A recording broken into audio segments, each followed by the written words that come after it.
क्या करना पड़ेगा? आपको मैंडेट का एहतराम करें। नहीं, अगर चले आपने जो भी हो गया, अब सबको इकट्ठा बैठना पड़ेगा।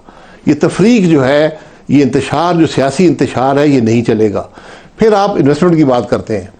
जिस मुल्क में जज इंसाफ मांग रहे हों, जिस मुल्क के हाई कोर्ट का जज ओपनली 1 नहीं 6 ये लिख कर कहें कि मुझे अपने फ़र्ज मनसब की अदायगी से रोका जा रहा है, और उसके बाद एंथ्रैक्स वाले खाता आ जाए। जी एंथ्रैक्स, सर वो तो पता नहीं एंथ्रैक्स है कि जो भी है, पाउडर तो डाल के भेज वो दें। तो तमाशा है ना। जो बाहर से इन्वेस्टर है वो कहते हैं जिस मुल्क में हाई कोर्ट का जज इंसाफ मांग रहा है, हिदायत मांग रहा है कि मैं इंसाफ करूं या ना करूं, तो मेरा वहां क्या बनेगा?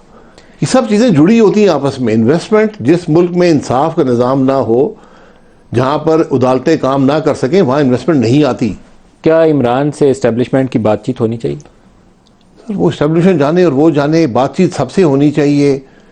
एक इमरान खान PTI एक हकीकत है, उन्होंने सबसे ज़्यादा सीटें हासिल की हैं सिलेक्शन के अंदर, बावजूद इसके जो सब कुछ हुआ। अब इमरान खान साहब की जिम्मेदारी है कि अपने आप को सियासी धारे के अंदर लाएं। ये जो गाली गलोच की सियासत उन्होंने अपनी हुकूमत के अंदर भी रखी, उसके बाद 16 महीने जब वो अदम एतमाद से हटाए गए, फिर भी वही सियासत रखी, एक कन्फ्रंटेशन की सियासत, एक तबाही की सियासत। अगर वो उस वक्त असम्बली में आके अपोजिशन में बैठते, जो कि उनका हक भी था और जिम्मेदारी भी थी, तो आज मुल्क के हालात फ़र्क होते, उनके हालात भी फ़र्क होते। आज भी अगर अपोजिशन करें मुल्क के अंदर,